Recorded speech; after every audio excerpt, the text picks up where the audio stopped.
মানবদেহ অত্যন্ত জটিল এবং সুসংগঠিত একটি কাঠামো, যা বিভিন্ন অঙ্গ প্রত্যঙ্গ, কোষ, টিস্যু ও সিস্টেমের সমন্বয়ে গঠিত।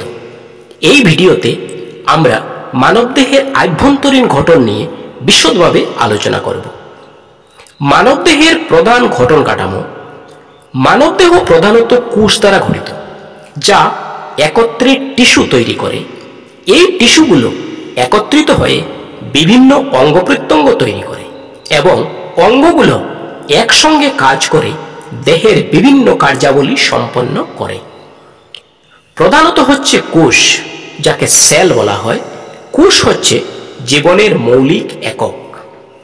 তারপর হচ্ছে টিস্যু, একাধিক কোষ মিলে টিস্যু গঠিত হয়। তারপর হচ্ছে অঙ্গ, যাকে অর্গান বলা হয়। অঙ্গ হচ্ছে টিস্যুর সমন্বয়ে গঠিত।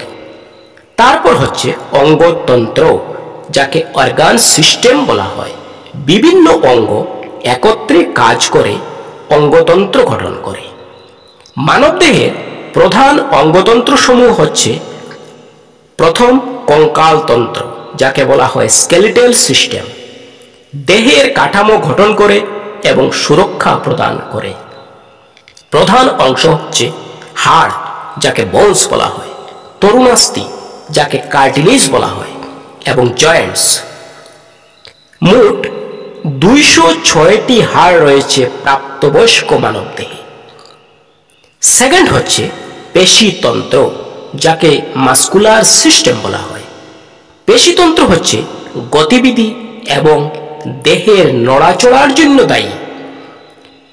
পেশি হচ্ছে 3 প্রকার: আকস্মিক পেশি, স্কেলিটাল মাসল, আকস্মিক পেশি যা ইচ্ছাধীন নিয়ন্ত্রণে থাকে। দ্বিতীয় হচ্ছে মসৃণ পেশি, স্মুথ মাসল, যা স্বতঃস্ফূর্তভাবে কাজ করে। তৃতীয় হচ্ছে হৃদপেশি, কার্ডিয়াক মাসল, শুধুমাত্র যা হৃৎপিণ্ডে থাকে। থার্ড হচ্ছে স্নায়ুতন্ত্র, নার্ভাস সিস্টেম, দেহের সমস্ত কার্যকলাপ নিয়ন্ত্রণ করে এই স্নায়ুতন্ত্র। স্নায়ুতন্ত্রের প্রধান অংশ হচ্ছে 3টি: মস্তিষ্ক, ব্রেইন, যাকে ব্রেইন বলা হয়, মেরুদণ্ড, যাকে স্পাইনাল কর্ড বলা হয়, এবং থার্ড হচ্ছে স্নায়ু, যাকে নার্ভস বলা হয়।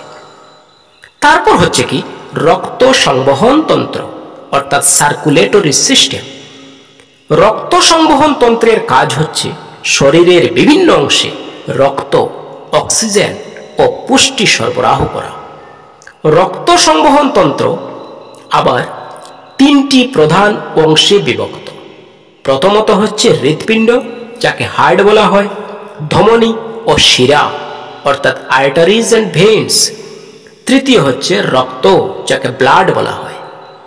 তারপর আমি চলে আসছি শ্বাস প্রশ্বাস তন্ত্রে, অর্থাৎ রেসপিরেটরি সিস্টেম। শ্বাসতন্ত্রের প্রধান কাজ হচ্ছে অক্সিজেন গ্রহণ এবং কার্বন ডাই অক্সাইড নির্গমন নিয়ন্ত্রণ করা। শ্বাস প্রশ্বাস তন্ত্র আবার 3টি ভাগ। প্রথমত হচ্ছে ফুসফুস, যাকে লাংস বলা হয়, শ্বাসনালী, অর্থাৎ ট্রেকিয়া, এবং ব্রঙ্কাস। তারপর আমি চলে আসছি পরিপাক তন্ত্র, যাকে ডাইজেস্টিভ সিস্টেম বলা হয়, যার প্রধান কাজ হচ্ছে খাদ্য হজম এবং পুষ্টি শোষণের জন্য দায়ী। প্রধান অংশ হচ্ছে মুখ, অর্থাৎ মাউথ, খাদ্যনালী, ইসোফেগাস, পাকস্থলী, যাকে স্টমাক বলা হয়, এবং অন্ত্র, অর্থাৎ ইন্টেস্টাইনস। তারপর হচ্ছে মূত্রতন্ত্র, এক্সক্রিটরি সিস্টেম, যার প্রধান কাজ হচ্ছে দেহের বর্জ্য পদার্থ নিষ্কাশন করা। মূত্রতন্ত্রের আবার প্রধান 2টি অংশ। প্রধান অংশ হচ্ছে বৃক্ক, যাকে কিডনি বলা হয়, এবং মূত্রাশয়, অর্থাৎ ব্লাডার। তারপর আমি চলে আসছি অন্তঃক্ষরাতন্ত্র, অর্থাৎ এন্ডোক্রাইন সিস্টেম, যার প্রধান কাজ হচ্ছে হরমোন নিঃসরণ করা এবং দেহের বিভিন্ন কার্যাবলী নিয়ন্ত্রণ করা। অন্তঃক্ষরাতন্ত্রে আবার 3টি প্রধান গ্রন্থি আছে। প্রথমত হচ্ছে থাইরয়েড গ্রন্থি, দ্বিতীয় হচ্ছে অগ্নাশয়, অর্থাৎ প্যানক্রিয়াস, এবং থার্ড হচ্ছে পিটুইটারি গ্রন্থি, অর্থাৎ পিটুইটারি গ্ল্যান্ড বলি আমরা যাকে। মানবদেহের গুরুত্বপূর্ণ কিছু অঙ্গ আছে, যা হচ্ছে হৃৎপিণ্ড অর্থাৎ হার্ট, পাম্পের মতো কাজ করে এবং দেহের সমস্ত অংশে রক্ত সরবরাহ করে। প্রতিদিন করে 1,00,000 বার আমাদের হৃৎপিণ্ড স্পন্দিত হয়। তারপর হচ্ছে মস্তিষ্ক অর্থাৎ ব্রেইন, সমস্ত দেহীয় কার্যক্রম নিয়ন্ত্রণ করে। মস্তিষ্কের আবার 3টি প্রধান অংশ, যা হচ্ছে সেরিব্রাম। সেরিব্রাম কি করে? চিন্তা ও বুদ্ধিমত্তার কাজ করে। তারপর হচ্ছে সেরিবেলাম। সেরিবেলাম কি করে?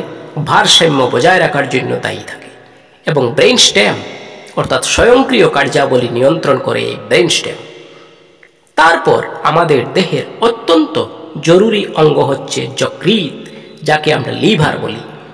দেহের বৃহত্তম অঙ্গ এবং বিপাক প্রক্রিয়ায় গুরুত্বপূর্ণ ভূমিকা পালন করে এই যকৃৎ। বিষাক্ত পদার্থ নিষ্কাশন এবং গ্লুকোজ সংরক্ষণ করে এই যকৃৎ। তারপর আরেকটি হচ্ছে অত্যন্ত গুরুত্বপূর্ণ অঙ্গ আমাদের দেহের, যার নাম হচ্ছে কিডনি অর্থাৎ বৃক্ক। রক্ত পরিশোধন করে এবং অতিরিক্ত জল ও বর্জ্য অপসারণ করে। প্রতিদিন প্রায় 50 গ্যালন রক্ত পরিশোধন করে বৃক্ক। মানবদেহের আভ্যন্তরীণ গঠন অত্যন্ত জটিল এবং বিস্ময়কর। প্রতিটি অঙ্গ এবং অঙ্গতন্ত্র একটি নির্দিষ্ট ভূমিকা পালন করে এবং একে অপরের সাথে সংযোগ স্থাপন করে দেহকে সুস্থ রাখে। এই ভিডিওতে আমরা মানবদেহের বিভিন্ন অঙ্গ প্রত্যঙ্গ এবং তাদের কার্যাবলী সম্পর্কে বিস্তারিত আলোচনা করলাম।